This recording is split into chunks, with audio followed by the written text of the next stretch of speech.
Good afternoon, everyone. My name is Mayank, and today I will give you training about GST and GST registrations. So, hope everyone can hear me. Please drop a message if you can hear me and you can see the screen.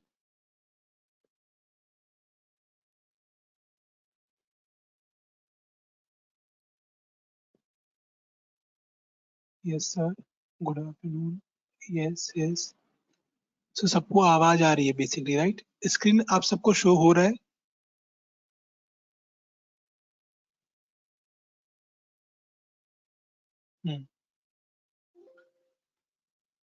Yes. तो देखिए, आज हमारी जो training है वो day 1 की training है आपके जीएसटी और जीएसटी रजिस्ट्रेशन की।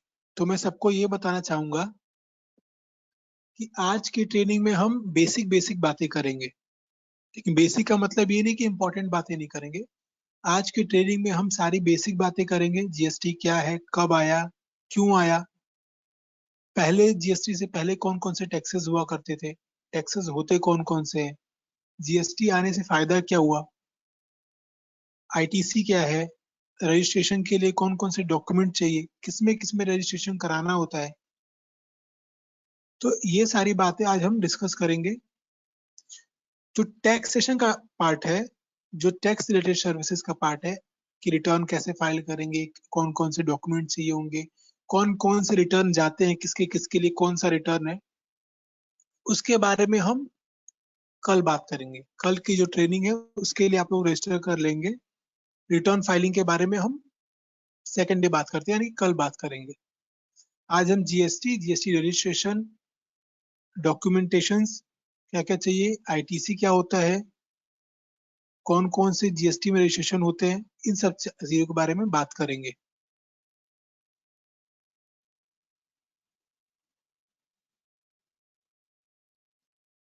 तो रिटर्न फाइलिंग के लिए कल हम बात करेंगे कि रिटर्न फाइलिंग कैसे होती है, कौन कौन से रिटर्न जाते हैं आपके।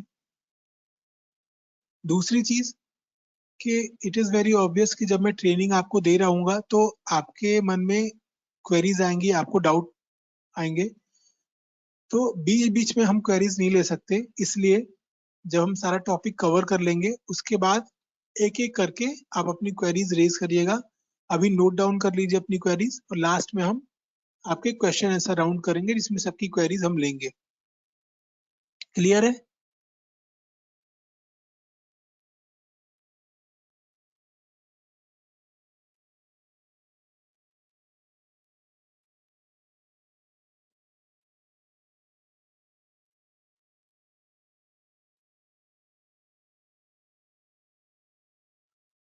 तो अब स्टार्ट करते हैं, हमारा आज की ट्रेनिंग स्टार्ट करते हैं। तो देखिए, ये टॉपिक्स है जिनके बारे में हम आज डिस्कस करने वाले हैं।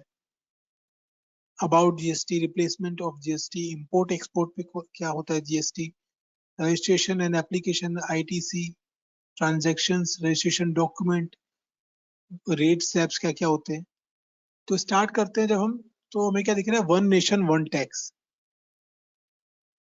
अब GST one nation one tax कैसे है ये मैं आपको बताऊंगा आगे।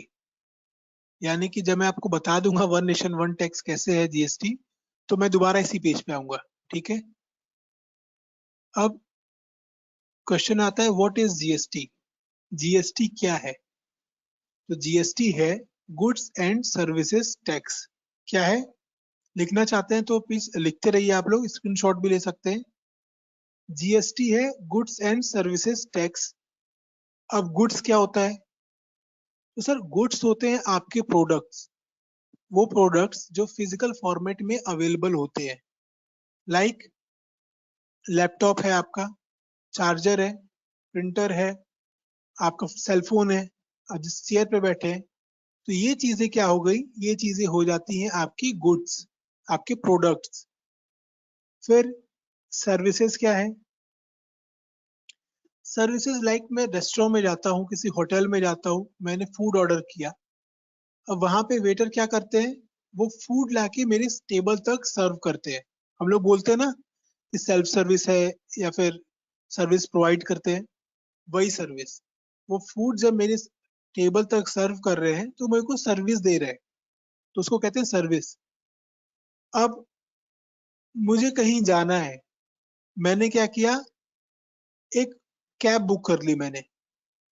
कैब वाला क्या करते हैं, कैब वाले ड्राइवर जो होते हैं वो मेरे को मेरी डेस्टिनेशन तक पहुंचा देते हैं। तो डेस्टिनेशन तक पहुंचाने के लिए वो मेरे को क्या कर रहे हैं, ट्रांसपोर्टेशन की सर्विस दे रहे हैं। क्लियर है? तो ट्रांसपोर्टेशन की सर्विस क्या हो गई, सर्विस हो गई। अब नेक्स्ट है कि अगर मुझे कोई डॉक्यूमेंट कहीं भेजना है, रक्षाबंधन पे राखी भेजते हैं, ऑफिस का डॉक्यूमेंट भेजते हैं, किसी को कोई गिफ्ट भेजना है, तो हम लोग क्या करते हैं, पार्सल कर देते हैं, कुरियर कर देते हैं। तो कुरियर क्या है, कुरियर हमें सर्विस दे रहा है, हमारा सामान पहुंचा रहा है। तो सर्विसेज सबको समझ में आ गई, गुड्स सबको समझ में आ गया। तो अब वो टैक्स जो गुड्स एंड सर्विसेज पे लगता है उसको कहते हैं जीएसटी। किसको? वो टैक्स जो गुड्स एंड सर्विसेज पे लग रहा है उसको कहते हैं GST, goods and services tax. Clear? GST क्या है? अब जीएसटी आया था 1 जुलाई 2017 को। कब इम्प्लीमेंट हुआ था इंडिया में? इम्प्लीमेंट हुआ था 1 जुलाई 2017 को। अब क्या है कि टैक्स के बारे में इतनी बात कर रहे हैं हम लोग, तो अब देखते हैं टैक्स गवर्नमेंट हमसे लेती ही क्यों है, क्या रीजन है कि टैक्स कलेक्ट किया जाता है हमसे।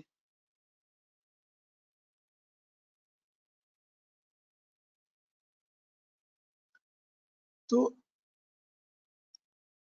आप लोगों ने देखा होगा कि सड़कें खराब हो जाती हैं तो दोबारा से बनवाई जाती है, रिनोवेट होती है, सड़क होती है ना।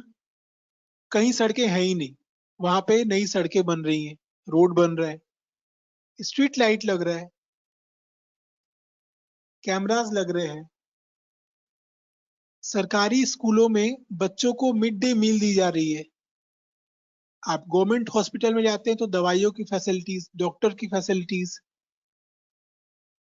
पोलियो ड्रॉप, आयुष्मान योजना, ये सब चीजें कहाँ से आ रही है, गवर्नमेंट के पास पैसा कहाँ से आ रहा है ये सब जो स्कीम लाने के लिए, ये सब काम करने के लिए।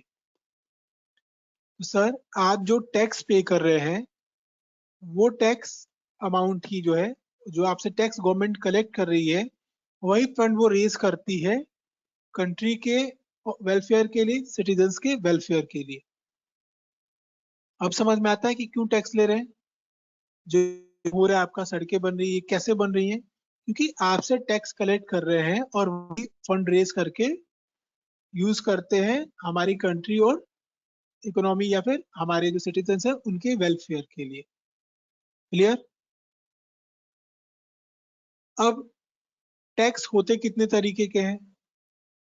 तो दो तरीके के टैक्स होते हैं, एक होता है डायरेक्ट टैक्स, एक होता है इनडायरेक्ट टैक्स। कौन कौन से? डायरेक्ट टैक्स और इनडायरेक्ट टैक्स। डायरेक्ट टैक्स क्या होता है? तो सर वो टैक्स जो हम डायरेक्टली गवर्नमेंट को पे कर रहे होते हैं वो होता है डायरेक्ट टैक्स। अब डायरेक्टली गवर्नमेंट को कैसे पे कर रहे हैं हम लोग, मतलब बीच में कोई मीडिएटर नहीं है। आपको पता है आपकी सैलरी से जब टीडीएस कटता है तो वो गवर्नमेंट तक जाता है, मतलब आपकी सैलरी से डायरेक्ट टैक्स डिडक्ट हो रहा है और गवर्नमेंट तक जा रहा है, कोई बीच में मीडिएटर नहीं है कलेक्ट करने वाला। तो सैलरी क्या हो गई, वन हाउस प्रॉपर्टी क्या हो गया, ये सब हो गए डायरेक्ट टैक्स। अब इनडायरेक्ट टैक्स, इनडायरेक्ट टैक्स होता है कि टैक्स तो हम गवर्नमेंट को दे रहे हैं लेकिन डायरेक्टली नहीं दे रहे। इसमें बीच में एक मीडिएटर होता है जो हमसे टैक्स कलेक्ट करता है और गवर्नमेंट को पे करता है, वो होता है इनडायरेक्ट टैक्स। अब आप बोलेंगे कि ऐसा होता कब है, हम कभी इनडायरेक्ट टैक्स पे भी करते हैं क्या? जी हाँ, आप दिन भर इनडायरेक्ट टैक्स पे करते हैं। कैसे? लेट्स सपोज मैं एक शॉप पे जाता हूँ, मैंने उनसे बोला कि मुझे एक सोप दे दो, साबुन दे दो आप मुझे। उसने, शॉपकीपर ने क्या किया, 40 रुपए का एक साबुन मुझे दिया, मैंने उससे पूछा कितने का है, उसने बोला 40 का। पैसा दिया मैं और घर चला आया। अब क्या वहां पे कोई टैक्स अमाउंट मैंने दिया है? दिया या नहीं दिया है उस 40 रुपए में? क्या लगता है आप लोग को, हाँ या ना? वो जो 40 रुपए का साबुन आप खरीद के ले आ रहे हैं, चलिए कुछ और भी ले लेते हैं, तेल लेके आ रहे हैं, रिफाइंड लेके आ रहे हैं, दिया या नहीं दिया है? बादल जी कहते हैं नो, नहीं दिया है। पिनाकी रंजन दास जी कहते हैं हाँ दिया है। चेतन जी बोल रहे हैं दिया है। मैं बताता हूँ, दिया है। शॉपकीपर ने जो मुझे प्राइस, गौरव जी ने, जेएस से थी, ठीक है, सब बोल रहे हैं अब दिया है। हाँ दिया है। कैसे? वो जो साबुन मैं खरीद के लाया हूँ 40 रुपए का, इसकी एमआरपी 40 रुपए है, 40 रुपीज है, उसमें जीएसटी या टैक्स इंक्लूडेड होता है। यानी कि दिन भर जो भी मैं परचेस कर रहा हूँ एक शॉप से, एक टॉफी से लेके, आपका साबुन हो गया, आप बिस्किट खरीद रहे हैं, ऑयल परचेस कर रहे हैं, कुछ भी आप खरीद रहे हैं उसमें टैक्स अमाउंट इंक्लूडेड होता है। आप टैक्स दे के आ रहे हैं, तो दिन भर ऐसे आप टैक्स दे रहे हैं। तो लेकिन टैक्स ले कौन रहा है मुझसे? बिजनेसमैन ले रहा है, शॉपकीपर ले रहा है, गवर्नमेंट तो ले नहीं रही डायरेक्टली। अब मुझसे टैक्स लिया उस बिजनेसमैन ने, शॉपकीपर ने। रेस्टोरेंट में खाना खाने जाते हैं तो आप बोलते हैं कि आपका टैक्स लगा है, रेस्टोरेंट वाले ने लिया, होटल वाले ने लिया। अब मैंने टैक्स दे दिया, मेरी लाइबिलिटी खत्म।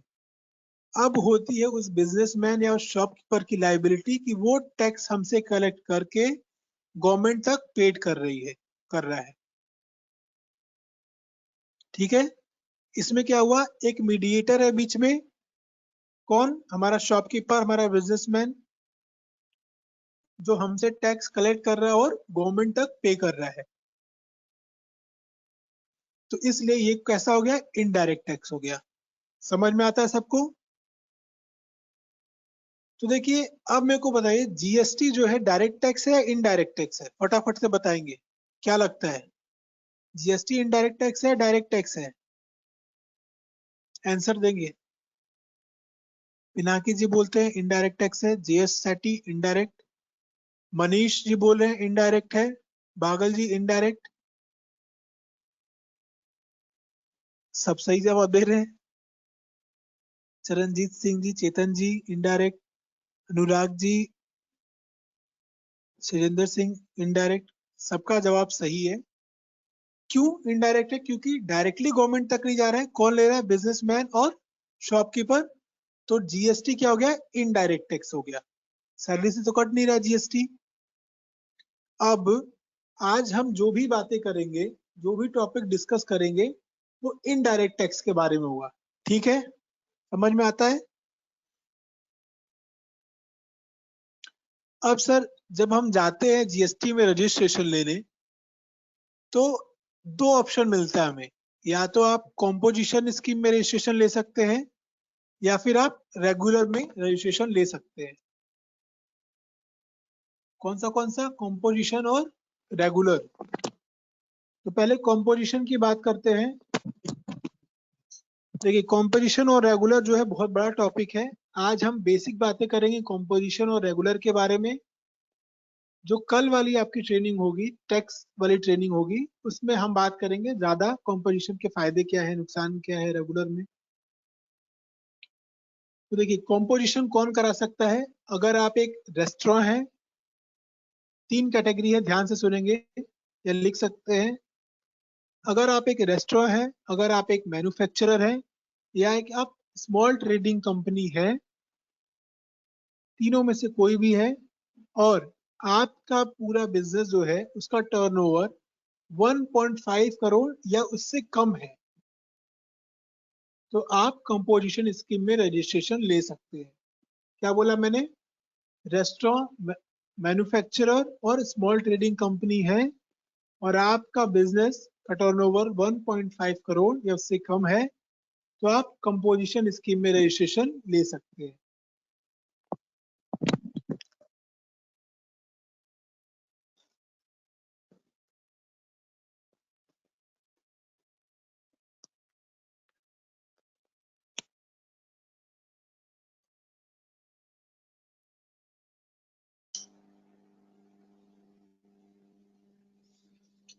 इसके अलावा कुछ स्टेट ऐसे हैं जिनमें अगर आपका टर्नओवर 75 लाख या उससे कम है और आप मैन्युफैक्चरर हैं, रेस्टोरेंट हैं या स्मॉल ट्रेडिंग कंपनी है, तो आप भी जीएसटी में रजिस्ट्रेशन, सॉरी कंपोजिट स्कीम में रजिस्ट्रेशन ले सकते हैं।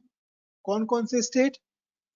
अरुणाचल प्रदेश, उत्तराखंड, सिक्किम, मणिपुर, मिजोरम, मेघालय, नागालैंड, त्रिपुरा।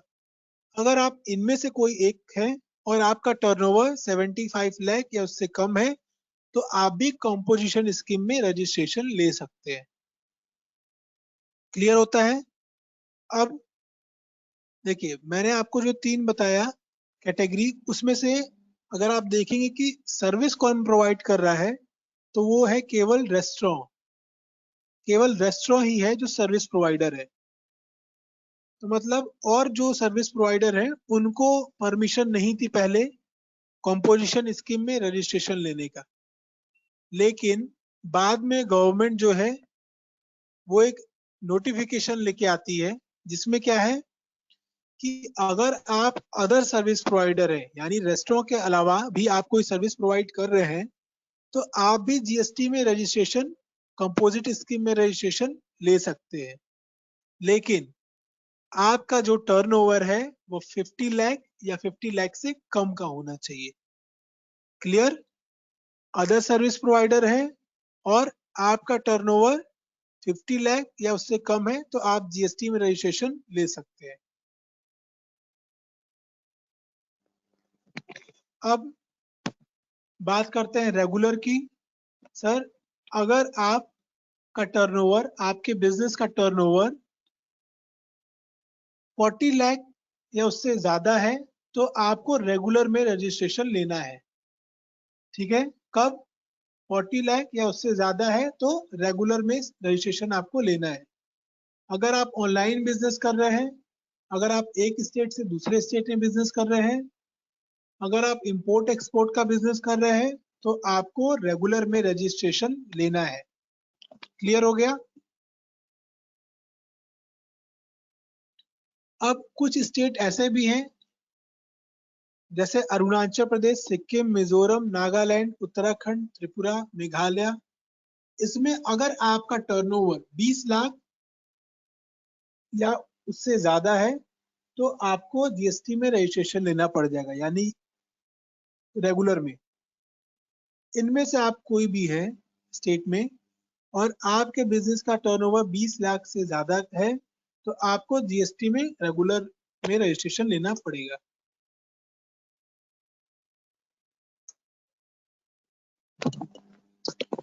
अब तो ये बात होगी। अब जब क्लाइंट हमारे पास आता है, तो आप पूछेंगे सर उसको क्या बताना है, कंपोजिट बताना है या रेगुलर बताना है? तो देखिए, कंपोजिट के कुछ मेरिट्स हैं, लेकिन डीमेरिट्स भी है बहुत सारे। इसलिए हम ज्यादातर रेगुलर प्रेफर करते हैं अपने क्लाइंट को बताने के लिए कि आप रेगुलर में रजिस्ट्रेशन ले लीजिए। क्या क्या डीमेरिट्स हैं सुनिए। अगर आप कंपोजिट स्कीम में रजिस्ट्रेशन लेते हैं, तो आप आईटीसी के लिए क्लेम नहीं कर पाएंगे, यानी इनपुट टैक्स क्रेडिट आप नहीं ले सकते। अगर आप कंपोजिट में रजिस्टर्ड है, तो आप अपने क्लाइंट से जीएसटी नहीं ले सकते, यानी टैक्स अपने कंज्यूमर से आप नहीं ले सकते।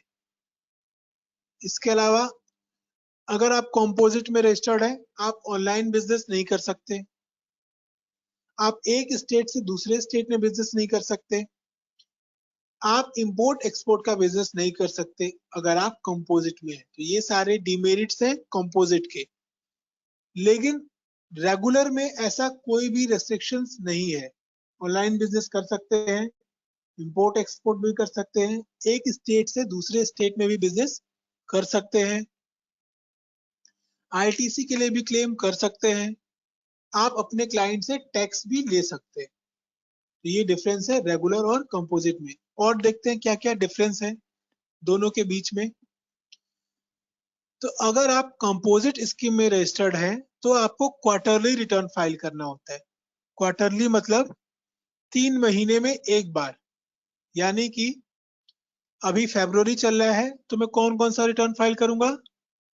जनवरी का दिसंबर का और नवंबर का, यानी नवंबर, दिसंबर और जनवरी का रिटर्न फरवरी में फाइल करूंगा मैं। 3 महीने पे एक बार फाइल कर रहा हूँ, यानी कि क्वार्टरली रिटर्न फाइल कर रहा हूँ कंपोजिट में। लेकिन रेगुलर में आपको हर महीने रिटर्न फाइल करना पड़ेगा, ठीक है। जैसे जनवरी का रिटर्न कब फाइल करूंगा? फरवरी में, फरवरी का मार्च में। कंपोजिट का जो रिटर्न फाइलिंग है, उसको, उसका टेक्निकल नाम है GSTR 4। रेगुलर का जो रिटर्न फाइलिंग है उसका, उसको हम बोलते हैं टेक्निकल नेम GSTR 3B। हर महीने फाइल करेंगे। लास्ट डेट होती है 18th कंपोजिट में ऑफ एवरी 3 मंथ। यानी फरवरी में जब मैं नवंबर, दिसंबर और जनवरी की रिटर्न फाइल कर रहा हूं, तो 18th होगी मेरी लास्ट डेट। क्लियर है? अब रेगुलर में 20 तारीख आपकी लास्ट डेट होती है रिटर्न फाइल करने की ऑफ एवरी मंथ। लाइक जनवरी का जो रिटर्न फरवरी में फाइल कर रहा हूँ, वो 20 तारीख मेरी जो होगी लास्ट डेट होगी रिटर्न फाइलिंग की। अब कंपोजिट में आप with in state he business करते हैं, आउट ऑफ स्टेट जाके बिजनेस नहीं कर सकते। रेगुलर में आप विद इन स्टेट और आउट ऑफ स्टेट दोनों बिजनेस कर सकते हैं।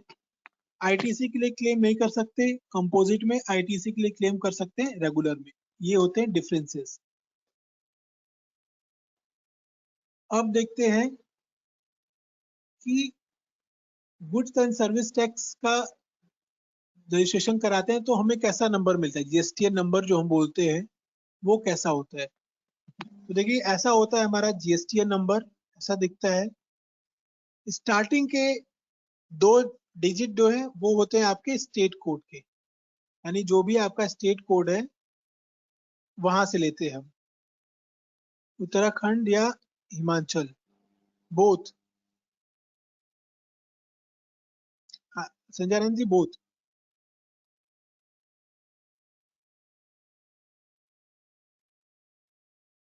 ये 10 डिजिट आपको दिख रहे हैं अल्फा न्यूमेरिक, ये कहाँ से आता है? आपके पैन कार्ड नंबर से आता है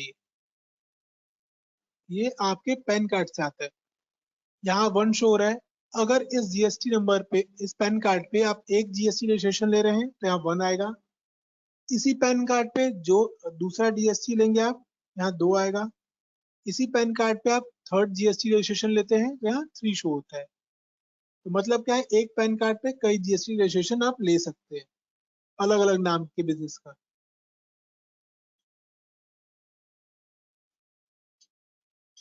उसके बाद जेड बाय डिफॉल्ट है 5 है, चेक सम डिजिट। अब है why GST came into force. GST क्यों आया, क्या रीजन था, ये जानने के लिए नेक्स्ट पेज पे आना पड़ेगा कि क्यों लाना पड़ा जीएसटी। अब जब मैं आपको नेक्स्ट पेज पे ला रहा हूँ तो एक डाउट आ रहा होगा आपके दिमाग में कि ये इतने सारे टैक्सेस का नाम क्यों लिखा है।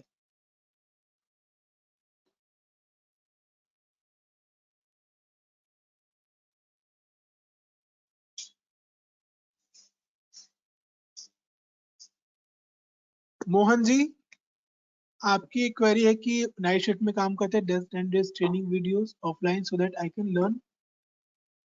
मोहन जी, मैं आपको अपनी मेल आईडी दूंगा ट्रेनिंग खत्म होते टाइम। आप मेरे को यही सेम चीज मेल में रिवर्ट कर दीजिएगा, मैं आपको दे दूंगा। कोई इशू नहीं है, आप कर देंगे हम। हर स्टेट के लिए अलग अलग जीएसटी नंबर, हाँ।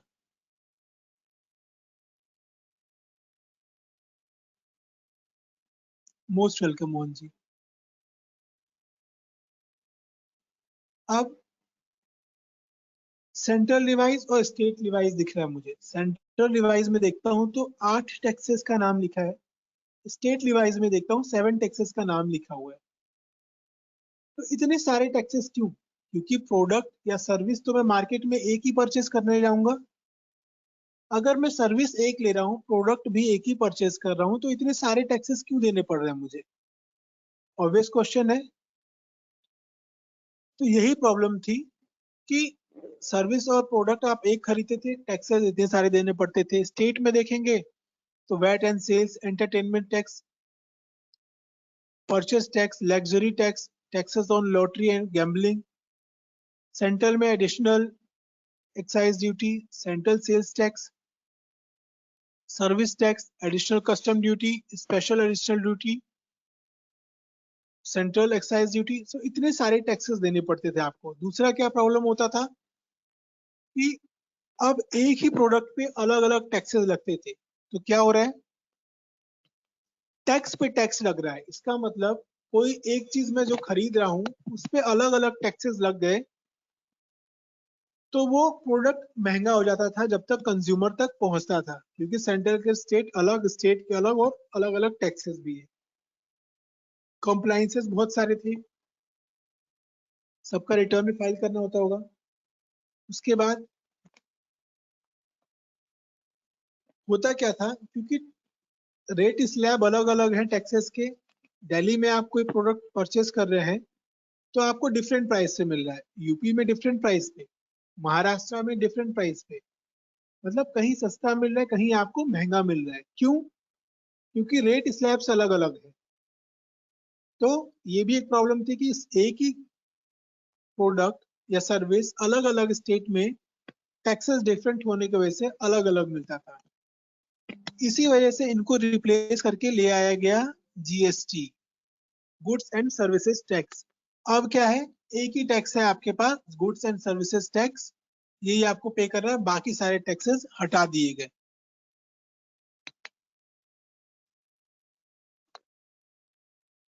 अब क्या हो गया, एक ही टैक्स पे करना पड़ रहा है आपको। अब आपको क्या है कि अलग अलग कंप्लाइंसेस नहीं कराने हैं, अलग अलग स्टेट में आपको अलग अलग नहीं मिल रहा है। कोई भी प्रोडक्ट सेम प्राइस से मिल रहा है, आप कन्याकुमारी लेते हैं, आप बनारस लेते हैं, आप उसको दिल्ली में लेते हैं, कहीं भी लेते हैं, सेम प्राइस से मिल रहा है आपको। आपको प्राइस में डिफरेंशिएशन नहीं मिल रहा, आपको एक ही टैक्स देना पड़ रहा है।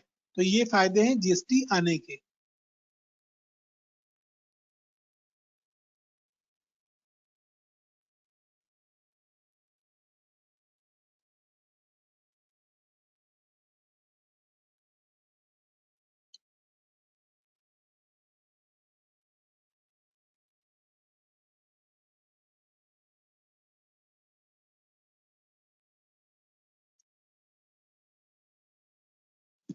अब देखते हैं कौन कौन से गुड्स और सर्विसेज हैं जो कवर नहीं होते हैं जीएसटी में। तो basic custom duty, excise duty on VAT and petroleum products for 5 year, excise duty on tobacco products, electricity duty by state, entertainment tax levied by local bodies, state tax on alcohol and beverages, royalty on minerals, environment and regulatory. इन पे GST applicable नहीं होता, यानी exempted है GST से ये। मैंने बता दिया था आपको, 1 जुलाई को आया था 2017 में जीएसटी। 40 लाख से ज्यादा का आपका टर्नओवर है तो आपको जीएसटी में रजिस्ट्रेशन लेना है। लेकिन कुछ ऐसे स्टेट हैं जिसमें अगर आप 20 लाख क्रॉस कर रहे हो तो आपको जीएसटी में रजिस्ट्रेशन लेना मैंडेटरी हो जाता है। मणिपुर, मिजोरम, नागालैंड, त्रिपुरा, उत्तराखंड, मेघालय, सिक्किम, अरुणाचल प्रदेश, पांडुचेरी, तेलंगाना वो स्टेट्स हैं। अब देखते हैं डॉक्यूमेंट क्या क्या चाहिए होता है रजिस्ट्रेशन कराने के लिए जीएसटी में। तो अगर आप इंडिविजुअल हैं तो पहले तो डॉक्यूमेंट सारे हमें क्लियर चाहिए। ऐसा नहीं कि ब्लर डॉक्यूमेंट होना चाहिए, डॉक्यूमेंट क्लियर होना चाहिए। क्लाइंट से क्लियर डॉक्यूमेंट मांगेंगे और सारे डॉक्यूमेंट मांगेंगे। ऐसा नहीं कि कुछ डॉक्यूमेंट लिए और कुछ नहीं है तो कैसे काम चल जाएगा, कोई जुगाड़ नहीं, जुगाड़ नहीं अपनाएंगे हम। डॉक्यूमेंट क्लाइंट से सारे लेंगे और क्लाइंट को चेकलिस्ट बना के देंगे। ये नहीं कि वर्बली बता दिया आपने कि ये डॉक्यूमेंट चाहिए, नहीं, सारे डॉक्यूमेंट हम क्लाइंट को बताते हैं, लिख के देते हैं कि सर आपको ये डॉक्यूमेंट ले आना होगा जीएसटी रजिस्ट्रेशन के लिए। क्यों? क्योंकि आपको मैंने अभी बता दिया, अगर आधे घंटे बाद मैं आपसे पूछूं क्या क्या डॉक्यूमेंट चाहिए थे, आप में से लोग बहुत सारे डॉक्यूमेंट भूल जाएंगे। सर अभी आप यहाँ देखेंगे संजय जी, तो हम इंडिविजुअल के बारे में बात कर रहे हैं। कंपनी का 10 नंबर होता है,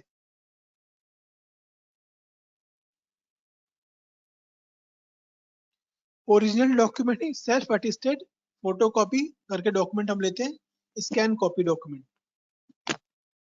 अब डॉक्यूमेंट सारे ही लेंगे और चेकलिस्ट बना के देंगे, सर यही डॉक्यूमेंट आप ले आना, काम हम आपका कर देंगे। बोलते हैं 7 से 10 मिनिमम डेज लगते हैं जीएसटी रजिस्ट्रेशन कराने में। ठीक है, आ तो 4 दिन में भी जाता है, आ तो 5 दिन में भी जाता है, लेकिन क्या अगर नहीं आता है तो गवर्नमेंट प्रोसीजर उसने तो बताया 7 से 10 दिन का वर्किंग डेज, मतलब संडे काउंट नहीं होगा। इसके अलावा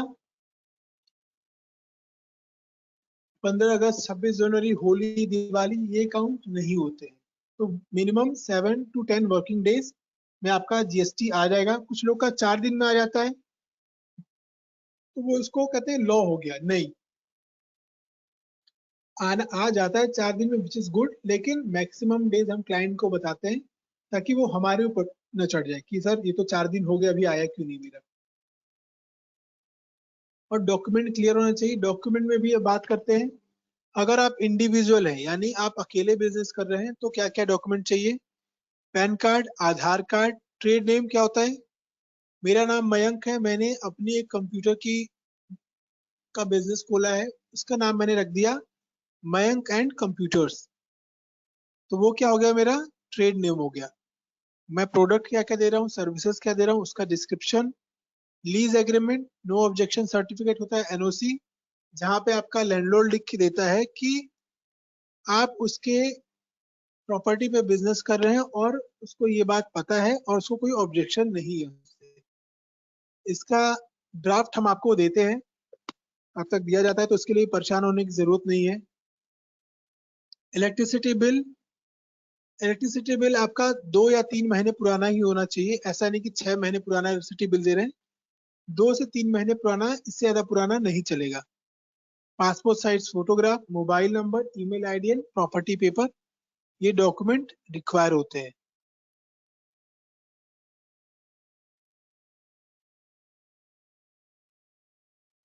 देखिए बीच बीच में क्वेश्चन आंसर राउंड नहीं कर सकता मैं।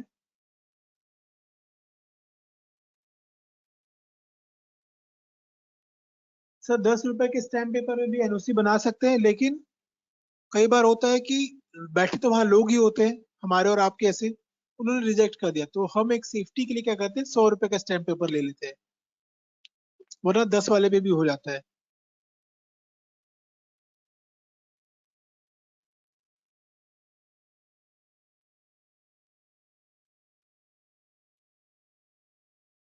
नहीं, कोई फॉर्मेट नहीं होता है सर संजय जी, ट्रेडमार्क और उसके लिए। अब आपने अपने बिजनेस का नाम क्या रखा है वो तो है ही, मैंने रखा है मयंक एंड कंप्यूटर्स, वो हो गया ट्रेड नेम मेरा। अब मैं क्या काम करता हूँ मैं बता दूंगा, मैं कंप्यूटर का काम करता हूँ।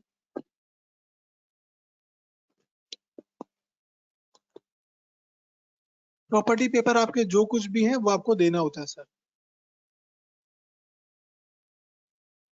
अब बात करते हैं प्राइवेट लिमिटेड, या प्राइवेट लिमिटेड है तो क्या क्या डॉक्यूमेंट चाहिए। PAN card of all directors, Aadhaar card of all directors, lease agreement, no objection certificate, rent pay है तो rent agreement, electricity bill, passport size photograph of all directors, bank statement of companies bank account, mobile number of all director, email ID of all director, memorandum of association, article of association, director identification number, ministry और corporate affairs का data, digital signature, और company registration के दूसरे भी certificate हैं तो वो भी चल जाते हैं। अब एलएलपी यानी लिमिटेड लाइबिलिटीज पार्टनरशिप या पार्टनरशिप है, तब क्या क्या चाहिए होता है।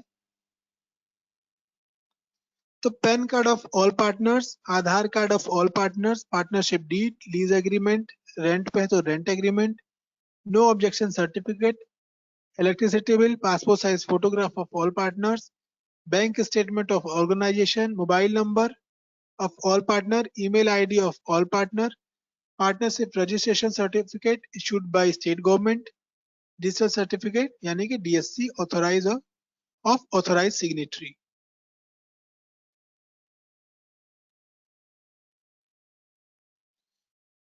अब जो DSC of which class? Class 2 DSC चाहिए होता है। JS strategy class 2 DSC.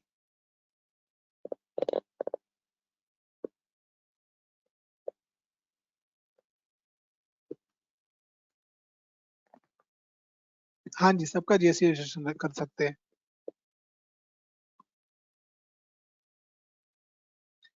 अब इनपुट टैक्स क्रेडिट क्वेश्चंस रोक दीजिए और ध्यान से सुनिए। इनपुट टैक्स क्रेडिट क्या है, इंपॉर्टेंट है बहुत। तो कोई लेंदी डेफिनेशन नहीं बता रहा हूँ, लेमन लैंग्वेज में बताता हूँ कि इनपुट टैक्स क्रेडिट है क्या। लेट्स सपोज मैं मार्केट जाता हूँ और मैं एक बिजनेसमैन हूँ, मार्केट जाता हूँ। मैंने क्या किया कि 3 रॉ मटेरियल खरीदे। ठीक है, क्या खरीदा है? 3 रॉ मटेरियल। तीनों को चलो नाम दे देते हैं, प्रोडक्ट ए, प्रोडक्ट बी और प्रोडक्ट सी का। अब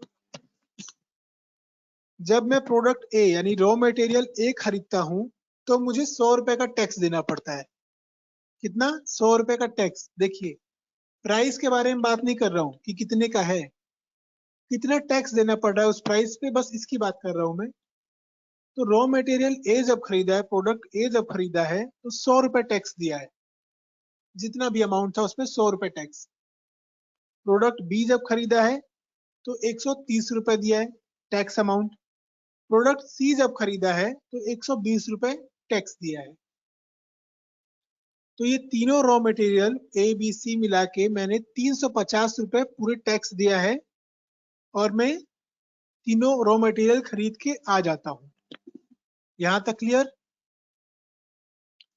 अब जब मैं अपने शॉप पे पहुंचता हूं, मैंने क्या किया?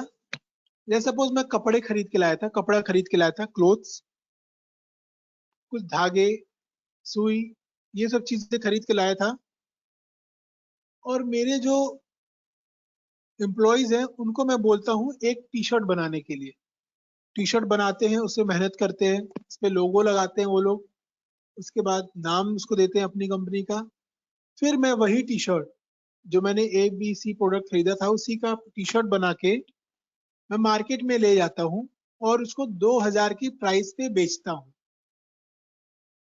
प्राइस ध्यान नहीं रखेंगे, बस ये है कि उसको बेचता हूँ। लेट सपोज कि 2000 पे बेच दिया। अब जब मैंने 2000 पे बेच रहा हूँ तो मैं बोलता हूँ कि मैं इस पे टैक्स भी लूंगा। चलो 12% टैक्स भी ले लिया मैंने उस पे। कैलकुलेशन को थोड़ा दूर रखेंगे, बस एग्जाम्पल की बात कर रहे हैं। तो लेट्स सपोज 12% टैक्स भी ले लिया उस पे।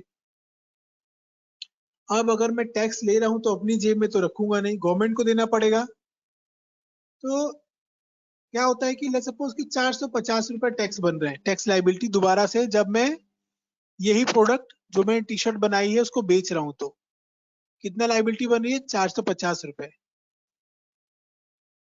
तो अब ये 450 रुपए गवर्नमेंट को देना पड़ेगा। लेकिन एक बार जरा पीछे घूम के देखिए कि जब आपने यही रॉ मटेरियल खरीदा था जिसका टी शर्ट बनाया था, उस पे आप 350 रुपए ऑलरेडी टैक्स पे कर चुके हैं एक बार। सही बात कह रहा हूं ना? जब ये रॉ मटेरियल खरीदा था तो 350 रुपए एक बार टैक्स दे चुका हूं मैं ऑलरेडी। फिर मैंने उससे अपनी मेहनत की, मैं 2000 में बेच रहा हूँ, जीएसटी लिया चलो मैंने उस पे। तो मुझे दोबारा से जब मैं वही प्रोडक्ट पे इस पे टैक्स दे चुका हूँ बेचने पे, मुझे 400 रुपए, 450 रुपए दोबारा से टैक्स क्यों देना पड़ रहा है? यानी कि टोटल 450 एंड 350 दोनों टैक्स में दे रहा हूँ। यही हो रहा है ना? तो टैक्स तो 2 बार देना पड़ रहा है, जैसे पहले ही दे चुका हूँ उसमें दोबारा से क्यों देना पड़ रहा है? जायज क्वेश्चन है। यही पे आता है फॉर्मूला इनपुट टैक्स क्रेडिट का। देखते हैं कैसे। अब क्या करना होता है, आपकी जो करंट टैक्स लाइबिलिटी बन रही है उसमें से, और जितना आप पहले पे कर चुके हैं, यानी 350 जब खरीदा था तो दिया था, वो अमाउंट 450 में से आपने माइनस कर देना है। 450 में से 350 माइनस कर देना है। अब बचे 100 रुपए। तो यही 100 रुपए आपको टैक्स अमाउंट गवर्नमेंट को देना है, पे करना है। ये 450 अब नहीं पे करना है, 100 रुपए ही टैक्स अमाउंट आपको पे करना है गवर्नमेंट को। समझ में आता है सबको? यस और नो प्लीज। क्लियर होता है सबको?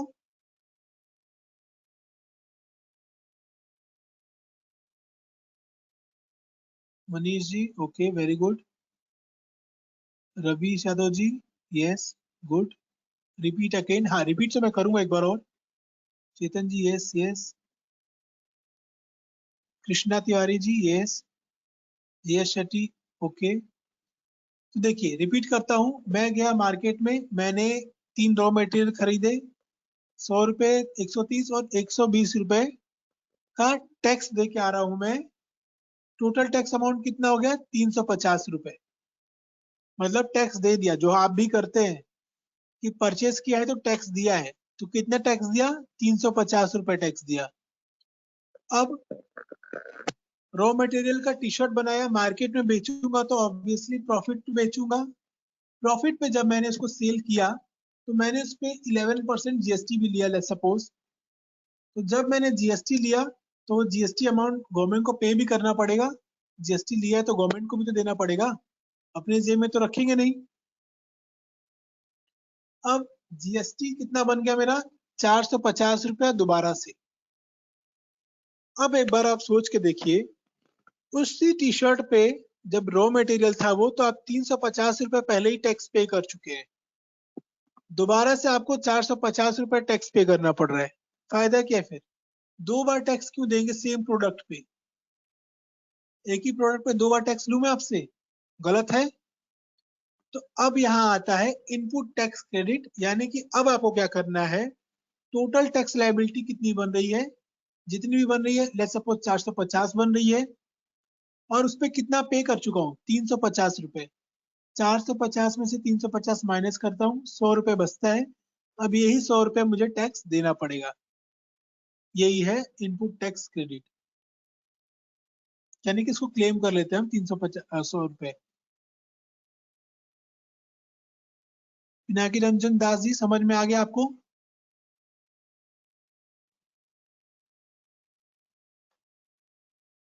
Yes okay. अब बात करते हैं सीजीएसटी, एसजीएसटी और आईजीएसटी के बारे में। तो सीजीएसटी होता है central goods and service tax, SGST होता है state goods and service tax, IGST होता है इनपुट, आईजीएसटी होता है आपका input sales tax, input goods and service tax. Note down करना आप लोग, बार लिख लीजिए तीनों।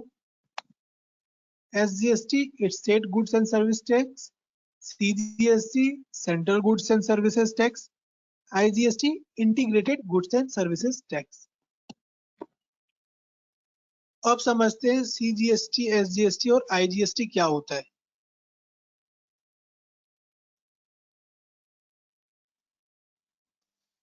तो सीजीएसटी, एसजीएसटी, आईजीएसटी समझने के लिए सबसे पहले हम समझेंगे कि इंटर स्टेट और इंट्रा स्टेट बिजनेस क्या होता है। क्या समझ रहे हैं हम?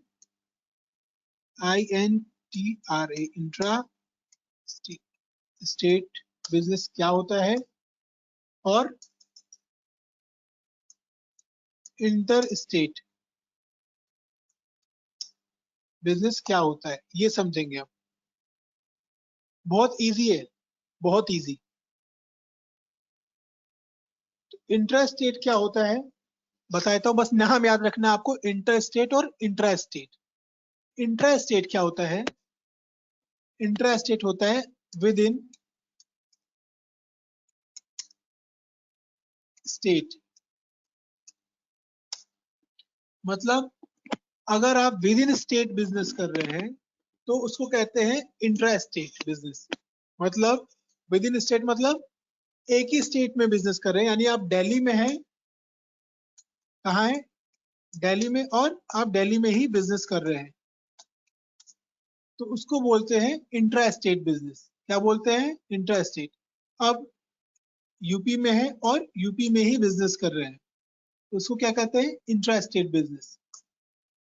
मुंबई में है आप, और मुंबई में ही बिजनेस कर रहे हैं, इसको इंट्रा स्टेट बिजनेस कहते हैं। समझ में आता है सबको? क्या कर रहे हैं हम? विद इन स्टेट बिजनेस कर रहे हैं, यानी जिस स्टेट में मेरा बिजनेस है उस स्टेट में बिजनेस कर रहा हूं मैं, तो उसको क्या बोलता हूं? Intra estate business. अब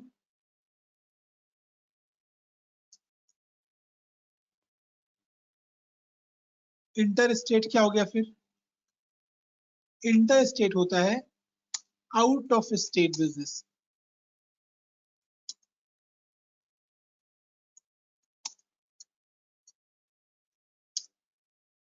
आउट ऑफ स्टेट क्या? कि मैं अपने स्टेट में तो बिजनेस कर ही रहा हूं, अपनी स्टेट से बाहर जाके भी बिजनेस कर रहा हूं, तो उसको कहते हैं इंटर स्टेट बिजनेस। जैसे दिल्ली में हूं और यूपी में बिजनेस कर रहा हूं, दिल्ली में हूं और मुंबई में बिजनेस कर रहा हूं, दिल्ली में हूं और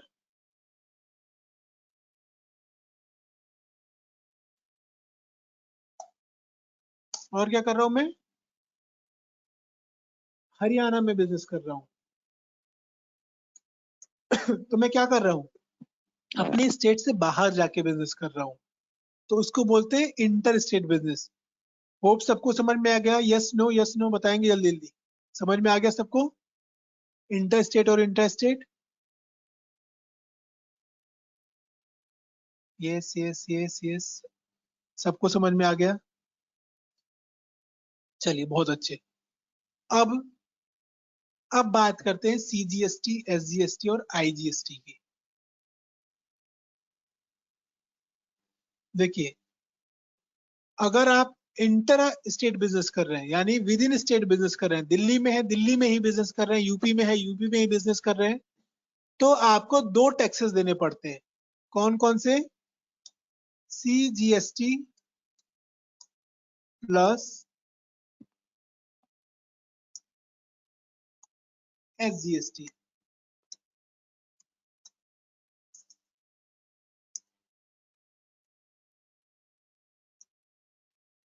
यानी कि विद इन स्टेट बिजनेस कर रहे हैं तो आपको दो टैक्सेस देने पड़ते हैं। कौन कौन से? सीजीएसटी और एसजीएसटी। अब आप बोलेंगे कि सर इसका मतलब 5% टैक्स जा रहा है, तो क्या 10% देना पड़ेगा अगर विद इन स्टेट बिजनेस कर रहा हूँ? 12% है तो क्या उसका डबल देना पड़ेगा? 18% है तो क्या डबल देना पड़ेगा? नहीं। होता क्या है, लेट्स सपोज 18% टैक्स है। कितना है? 18%। तो क्या क्या होता है, इसमें से 9% टैक्स आपका जो है वो आपका जाएगा सीजीएसटी को, और 9% टैक्स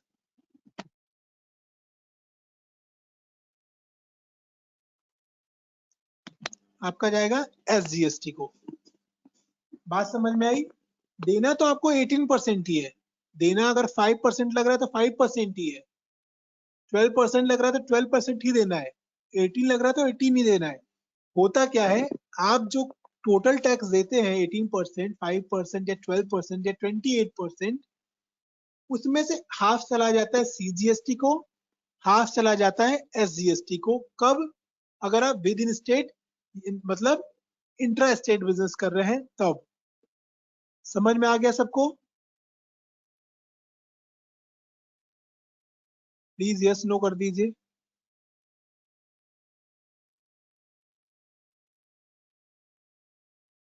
बहुत अच्छा, सबको समझ में आ गया? Yes yes yes yes yes, ठीक है।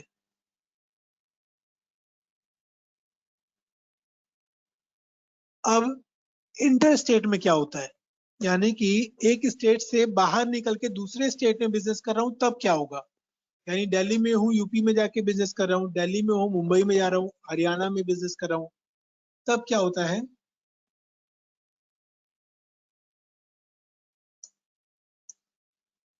तब आपको केवल आईजीएसटी देना होता है, यानी इंटीग्रेटेड गुड्स एंड सर्विस देना होता है टैक्स। अब 18% है तो 18% आपका जाएगा IGST, ना कि CGST SGST, केवल IGST 18%। 5% है तो 5% आपका जाएगा IGST। 12% है तो 12% जाएगा IGST। यही होता है इंटरस्टेट में। IGST भी सबको समझ में आ गया? यस नो कुछ?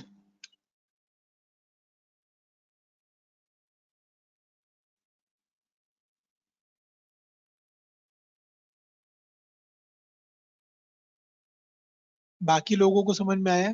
बहुत कम आंसर आया मेरे पास अभी यस का। समझ में आ जाता है IGST SGST दोनों?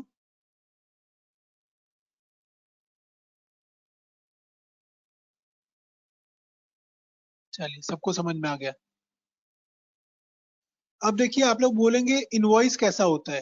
तो देखिए, ऐसा ही इनवॉइस होता है। जब रिटर्न फाइल करते हैं तो क्लाइंट से इनवॉइस लेते हैं सेल परचेज का, तो इनवॉइस ऐसा ही दिखता है आपका। इसको ही लेना होता है आपको क्लाइंट से। जैसे राजेश लिमिटेड एक कंपनी है, तो राजेश लिमिटेड का इनवॉइस है ये, उसका नाम लिखा है, उसका GST नंबर लिखा है। आनंद लिमिटेड को जीएसटी काट रहा है ये, तो आनंद लिमिटेड का नाम, उसका GST number, date, bill number क्या है, आइटम कौन कौन सा है, क्वांटिटी कितनी है, प्राइस कितना है, और कितना कितना कौन कौन सा GST लग रहा है, ये मेंशन होता है उसमें। ये होता है आपका इनवॉइस। अब यही आपको दिखा गया है GST दो तरीके के, इंट्रा स्टेट और इंटर स्टेट। इंट्रा स्टेट में CGST SGST, और इंटर स्टेट में इंटीग्रेटेड। अब आते हैं रेट, देखते हैं कितना कितना लगता है।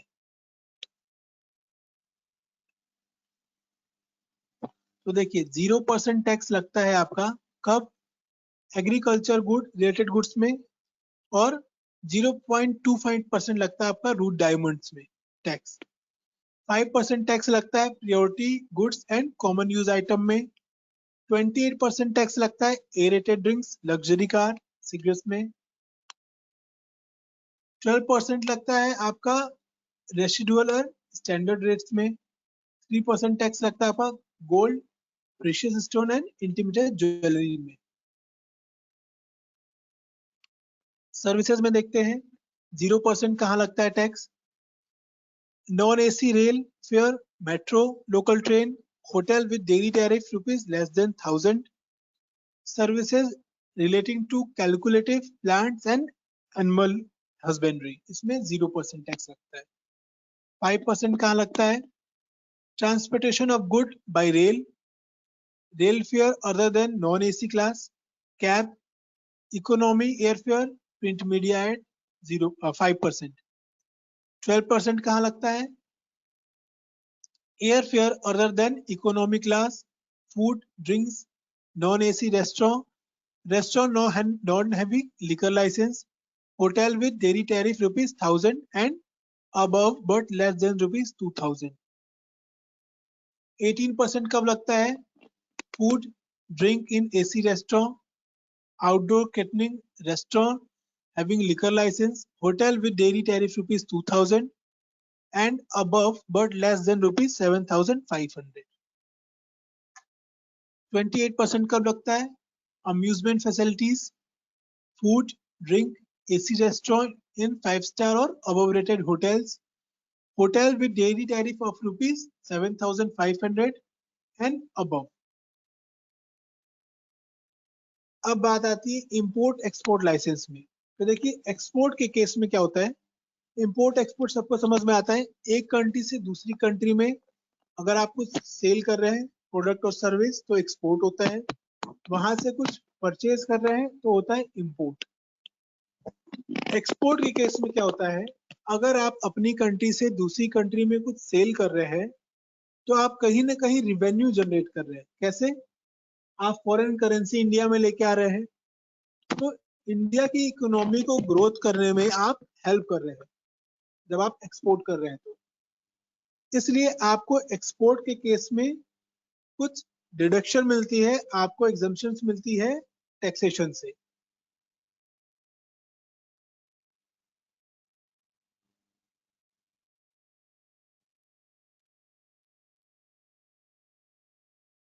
तो ये इतना ही था आज का टॉपिक। कल रिटर्न फाइलिंग के बारे में बात करेंगे डिटेल में। आज का सारा टॉपिक हमने कवर कर लिया है।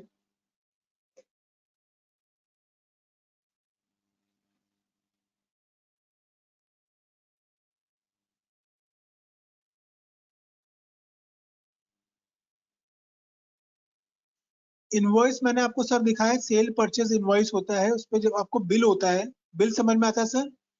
जो बिल काट के देते हैं उसको ही इनवॉइस बोलते हैं। ये ऐसा बिल मिलता है ना आपको, आप कहीं भी कुछ परचेज करते हैं तो इसी को कहते हैं इनवॉइस।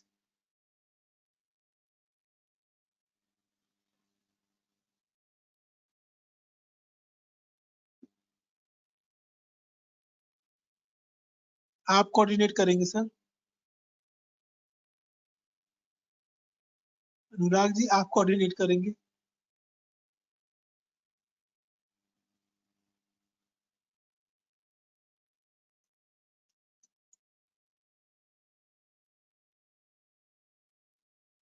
अविनाश जी अनम्यूट करिए अपने आप को। हेलो। हाँ जी सर। हेलो। अभिलाष हाँ सर। जी जी सर मैं ये पूछ रहा था कि जैसे एक जब अपन जब डॉक्यूमेंट देंगे जीएसटी के लिए, तो उसमें जो ओटीपीज वगैरह आती हैं, तो वो आप डायरेक्टली कस्टमर से कांटेक्ट करके ओटीपीज लेंगे? सर क्लाइंट आपका है, it depends on you, आप ओटीपी देना चाहते हैं, आप क्लाइंट से बात कर सकते हैं। नहीं नहीं सर, तो वो एक्चुअली में तो जब आप उसको जीएसटी फाइल करेंगे तो ओटीपी तो उस समय रिक्वायर्ड रहेगा, तो क्या आप उसको फोन लगा के ओटीपी रजिस्ट्रेशन मांगेंगे करते उससे? समय भी ओटीपी चाहिए होता है, जब हम रजिस्ट्रेशन करते हैं उस टाइम पे भी जी ओटीपी आता जी, तो वो आप पहले हमको बताएंगे, फिर मैं उनसे पूछूंगा, फिर मैं आपको बताऊंगा, ऐसा? है। जी, आप चाहते हैं कि हम डायरेक्ट बात करें क्लाइंट दे देंगे तो वो भी हो जाता है सर। ओके ये ठीक है आपके सर, और मेरे थैंक। डिसीजन पे डिपेंड करती है। हेलो, हाँ सर, डिस्टरबेंस हो रहा है सर। मैं कह रहा हूँ ये आपके और हमारे म्यूचुअल डिसीजन पे डिपेंड करता है सर। ओके सर ठीक है, अगर ऐसा और भी कोई हो तो डाउट मैं। सर? नो नो सर, बस यही डाउट है, thank you. Okay, thank you sir.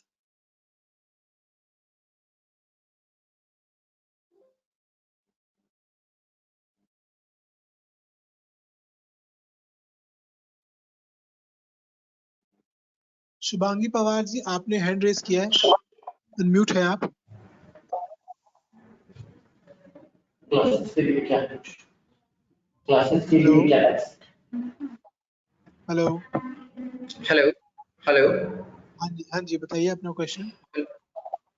ये कोचिंग क्लासेस के लिए क्या टैक्स रेट है? किसके लिए? कोचिंग क्लास कोचिंग क्लास के लिए टैक्स रेट क्या है क्वेश्चन रिपीट जीएसटी? करिए अपना। जीएसटी का टैक्स रेट कोचिंग क्या है? क्लासेस के लिए यस यस। हाँ, तो देखिए इसके लिए वैसे होता है प्रायोरिटी गुड्स और कॉमन यूज जो आइटम होता है उनके लिए हम 5% लेते हैं, ठीक है। कुछ ओके लोग 18% भी चार्ज करते हैं, इट डिपेंड्स कि जैसे आप जहाँ पे दे रहे हैं आप देखते हैं कि किसी से कोचिंग क्या कर रहे हैं, आप कोचिंग दे रहे हैं। एक होता है एचएसएन कोड, सबको बता देता हूँ मैं। एक होता है एचएसएन कोड, एक होता है एसएससी कोड। जैसे ये आप चीजें देख रहे हैं 0%, 5%, 28%, 12%, 3%, 0, 5, 12, तो ये कहाँ डिफाइंड है कि किस पे कितना टैक्स लगेगा?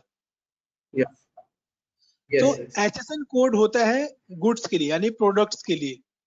उसमें डिफाइन होता है कि क्या क्या ओके कितना कितना आपका टैक्स लगना है किस पे। कंप्यूटर्स का होगा एचएसएन कोड अलग, यस चेयर्स के लिए अलग हो गया, फैशन वाली चीजों के लिए अलग हो गया। तो वो आप ऑनलाइन सर्च कर सकते हैं या सीबीडीटी की साइट पे जाके सर्च कर सकते हैं।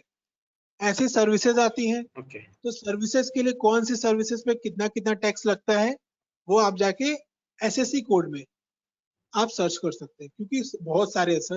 अपने इतनी सीआरएम इतनी पे गुड्स नहीं हो है गई। ये चीज? जी क्या can we search it on CRM? Pardon? Can we search it on your CRM, the CRM which is provided by you? No, not on CRM. You can search it on Google or you can go on CBDT site. Okay okay check. Yes, yes. No You can easily find that. There is not an issue. Okay okay. अच्छा, ये आपने IGST का जो बताया था, so integrated GST, so integrated GST state and centre का जो होता है वो इंटीग्रेटेड पे करना होता है, right? So we don't need to अगर आप डिफरेंशिएट किसी बिटवीन स्टेट स्टेट से एंड। बाहर जाके बिजनेस कर रहे हैं, लाइक मैं दिल्ली में हूँ, यस, अब यूपी में बिजनेस कर रहा हूँ, तो मैं आईजीएसटी दूंगा, ओनली आईजीएसटी दूंगा। वही इंटर अगर आपकी आवाज इंटरस्टेट बहुत, बिजनेस है तो। हाँ जी हाँ जी हाँ जी। ओके, तो वहां पे ऐसे डिफरेंशिएट करके इनवाइस बनाने की जरूरत नहीं है, तो ओनली आईजीएसटी का इनवाइस बनाना है। उस पे 2 बार टैक्स लग जाता है, सॉरी, उस पे आईजीएसटी लग जाता है। अगर आप, मैं हूँ दिल्ली में, दिल्ली में ही आज एक मैंने आज 2 बिजनेस किए, एक दिल्ली में ही किया, तो मैंने उस पे सीजीएसटी एसजीएसटी लगाया। अब एक क्लाइंट को और मैंने ओके, बिजनेस किया, सेल किया, जो था गुड़गांव का, हरियाणा में हो गया, बाहर। तो मैंने उस पे यस। आईजीएसटी लगाया। बस यही डिफरेंस है। हाँ जी। तो नहीं, इनवाइस बनाते वक्त वो एक इंटरस्टेट वाला सिर्फ आईजीएसटी बनेगा और इंट्रास्टेट वाला दोनों हाँ बनेगा। हाँ, ओके, करेक्ट। गॉट दिखा दूं क्या मैं आपको एक बार? इट। हाँ, आप दिखाएंगे तो बेटर रहेगा। अगर आप मुझे दोनों इनवाइस अगर दिखाएंगे अलग से तो इट वुड बी नाइस। यहाँ देखिए, सीजीएसटी एसजीएसटी दोनों लग रहा है, यस, लग रहा है ना? यस। तो ये यहाँ क्या इनवाइस लग इस रहा है? तरीके से बनेगा। केवल आईजीएसटी लग रहा है। ठीक है। ओके। हाँ ये hmm. Okay sir, thank you.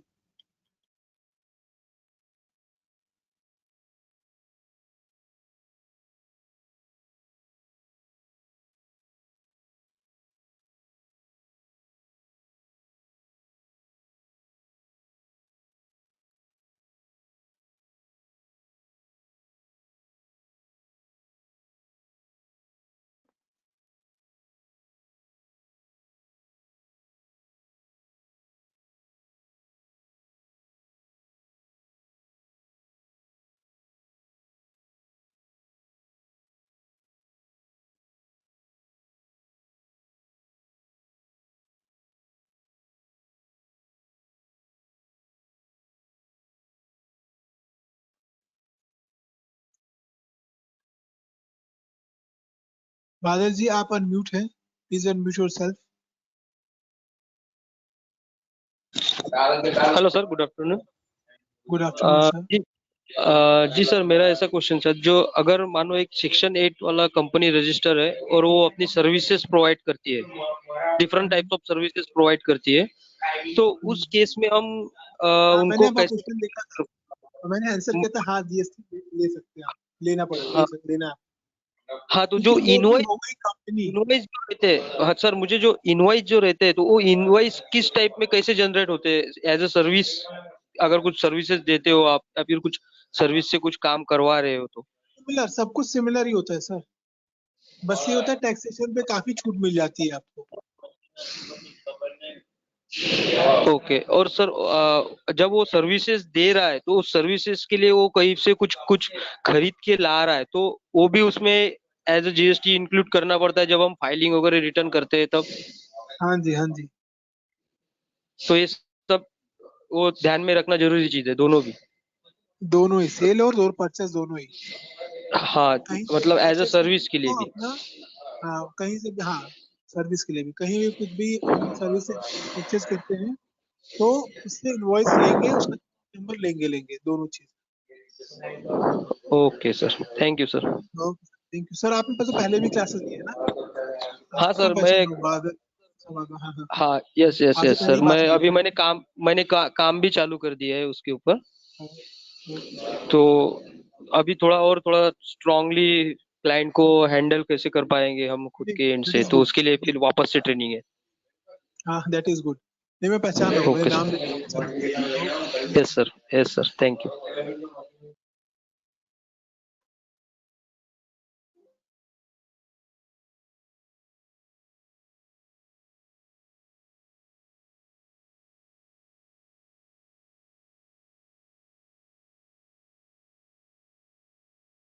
हाँ इनवॉइस का पैटर्न आपको देते हैं। नहीं जीएस, नीतर जी, नीता सिंह जी ने पूछा जीएसटी सुविधा केंद्र के लिए जीएसटी रजिस्ट्रेशन लेना जरूरी है? नहीं जरूरी नहीं है, आप चाहें तो ले सकते हैं, लेकिन जरूरी मैंडेटरी नहीं है कि जीएसटी सुविधा केंद्र आप ओपन कर रहे हैं तो आपको जीएसटी में रजिस्ट्रेशन लेना पड़ेगा, ऐसा बिल्कुल भी नहीं है। मैंडेटरी नहीं है, चाहे तो ले सकते हैं।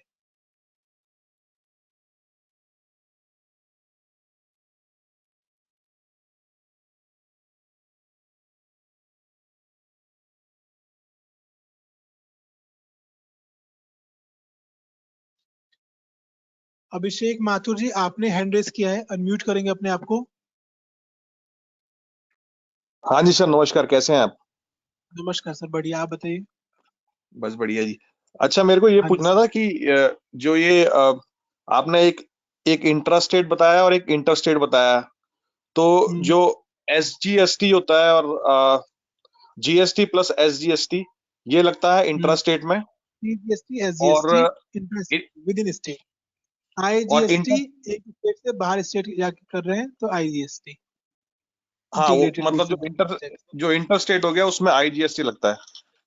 हाँ जी, हाँ जी बस यही पूछना था। बाकी सर, ये जो इसकी रिकॉर्डिंग्स है वो मिल जाएंगी? सर, मैं अभी आप लोगों को सबको अपनी मेल आईडी शेयर करूंगा, जिसको जिसको चाहिए होगी आप लोग मुझे मेल कर दीजिएगा, मैं शेयर कर दूंगा। ठीक है सर, मैं आप कर देता हूँ।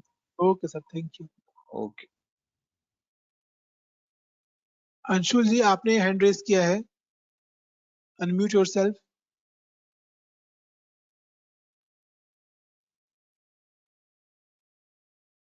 अंशुल जी, आपने हैंड रेस किया है। हेलो हाँ जी sir, sir, good afternoon. Good afternoon sir. Sir, मैं ये पूछ रहा था सर, वो हेलो, आवाज आ रही सर? जी जी, आ रही है सर। सर, मैं ये पूछ रहा था, कोई भी सर ऐसा कोई भी कस्टमर है जो सर क्या बोलते हैं GST रजिस्ट्रेशन कराना चाहता है, तो सर उसमें वो आपने वो कौन कौन से डॉक्यूमेंट्स लगेंगे सर, जो आपने बताए थे ना सर, वही ना? हाँ हाँ जी सर। जो पैन कार्ड, आधार कार्ड और अदर अदर डॉक्यूमेंट्स वो आपने बताए थे ना, वही ना सर? हाँ जी सर, एक चीज और जी बताता हूँ सर। मैं आपको। जी सर।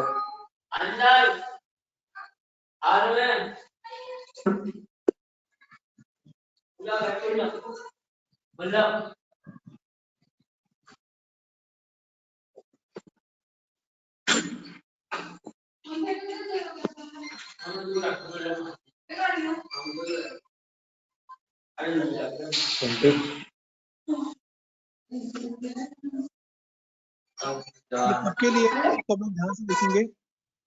जी सर।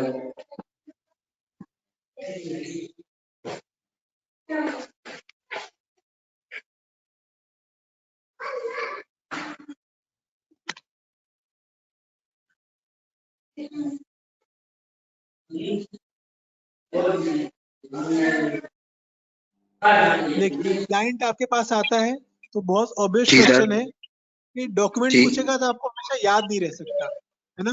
जी जी जी जी अलग अलग चीज के लिए अलग अलग डॉक्यूमेंट पूछेगा। तो हम जी जी आपको सर। जो पोर्टल देते हैं, आप यहाँ पे क्लिक करिए, ये लोगो दिख रहा है आपको, जी जी इस पे क्लिक किया, जी सर। ये खुल गया। अब कौन कौन सी सर्विसेज जी देखिए, sir. GST, MSME, ITR, DSC, IEC, trademark, कोई सी भी सर्विसेज। जी जी अब जी वो आपके पास आता है, ये आपके पास ओपन है। अब आपसे आके बोलता है कि GST कराना है, आपने GST पे क्लिक कर दिया। फिर आप जी पूछेंगे रिटर्न फाइलिंग कराना है, रजिस्ट्रेशन कराना है या ई-वे बिल। उसने बोला जी रजिस्ट्रेशन कराना है, आपने रजिस्ट्रेशन पे क्लिक कर दिया। जी जी अब आपको दिखा रहा है प्राइवेट लिमिटेड कंपनी हो सकती है, LLP हो सकती है, पार्टनरशिप होती है, इंडिविजुअल हो सकती है। जी मैं जी सोच सर। प्राइवेट लिमिटेड कंपनी मुझे कराना है, मैंने प्राइवेट लिमिटेड पे क्लिक कर दिया। जी सारे डॉक्यूमेंट की लिस्ट मुझे खुल के आ जाएगी, तो जी आराम जी से देख सर। के बता सकता हूँ मैं उसको। जी क्लियर है? सर। जी जी सर, ये सर 15 ही डॉक्यूमेंट्स लगेंगे सर? हाँ, आप लोग को मिलेगा ये, यहाँ पे आप जाके देख सकते हैं। जी सर। ठीक है सर। इसके अलावा और कोई सर प्रॉब्लम है? सपोर्ट पे यहाँ क्लिक करेंगे, सर। जी आपकी जो भी क्वेरी है आप टिकट जनरेट करेंगे। यहाँ पे टिकट जनरेट करके आप हमारे पास देते हैं, हम आपको रिजॉल्व प्रोवाइड कराते हैं। जी जी सर। जी सर। और सर मैं ये बोल रहा हूँ सर, ये वॉइस नहीं मिल सकती सर? मिल जाएगी सर, आप मेरे को मेल कर दीजिएगा। इसके अलावा आप यहाँ जाएंगे, जी पोर्टल पे जाते हैं जब, जी तो यहाँ वीडियोस, GST की वीडियोस और अदर जी सर्विसेज की भी वीडियोस आपको मिल जाती है यहाँ जी सर। जाके, तो आप कभी भी वीडियोस देख सकते हैं। ट्रेनिंग की जी। ऑफलाइन वीडियोस मिल जाती है, ट्रेनिंग का स्केड्यूल कब कब है मिल जाएगा आपको। जी। तो सर ये तो क्या बोलते हैं, यूजर नेम और पासवर्ड मिलेगा, ये सब तो तभी मिलेंगे ना सर? हाँ जी हाँ जी हाँ जी, जब आप पेमेंट पूरा कर देते हैं उसके बाद। जी सर, क्या बोलते हैं, जी बिल्कुल सर। अब सर अभी नहीं मिल सकती सर, ऑफलाइन वीडियो अभी नहीं मिल आप लोगों सकती का सर? क्या है जी। सर, आप मेल कर दीजिएगा, मैं वही बता रहा हूँ। एक तो ये हमारी मेल हमारा कांटेक्ट नंबर है हेल्प डेस्क का। जी। अगर आपको कोई जी। इशू आता है, कोई प्रॉब्लम होती है, तो ये नंबर नोट कर लीजिए 012068600789। ये हेल्प जी। जी डेस्क का सर। नंबर है, आप लोग कॉल कर सकते हैं जी। यहाँ पे। इसके अलावा जी मेल सर। करना चाहते हैं, मेल पे चाहिए आपको तो info@gst.gstsuvidakendraorg। अब जी।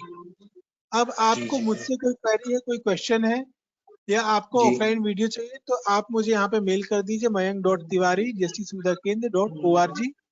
मैं आपको मेल कर दूंगा ऑफलाइन वीडियो। जी। जी। ठीक है सर, ओके सर, थैंक जी यू। सर।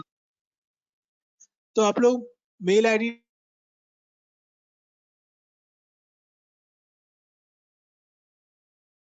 केवल ऑफलाइन वीडियोस मंगवा रहे हैं।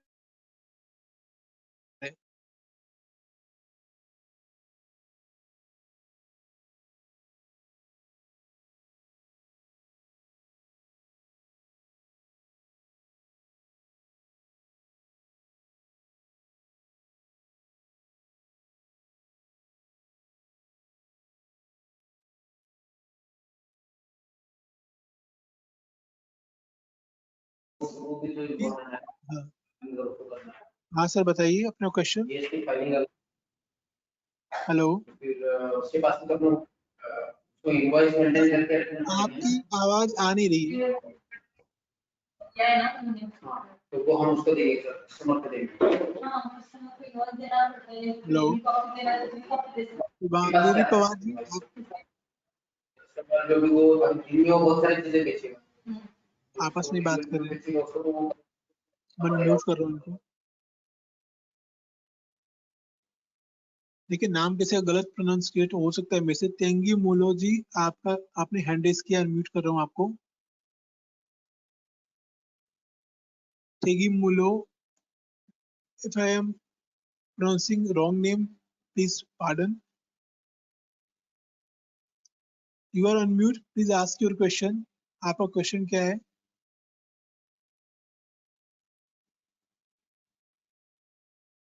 कोई रिस्पॉन्स नहीं मिल रहा है, म्यूट कर रहा हूँ मैं दोबारा से।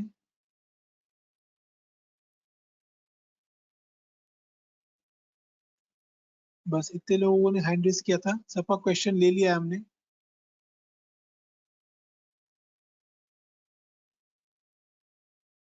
तो आज का सारा टॉपिक भी कवर हो गया है।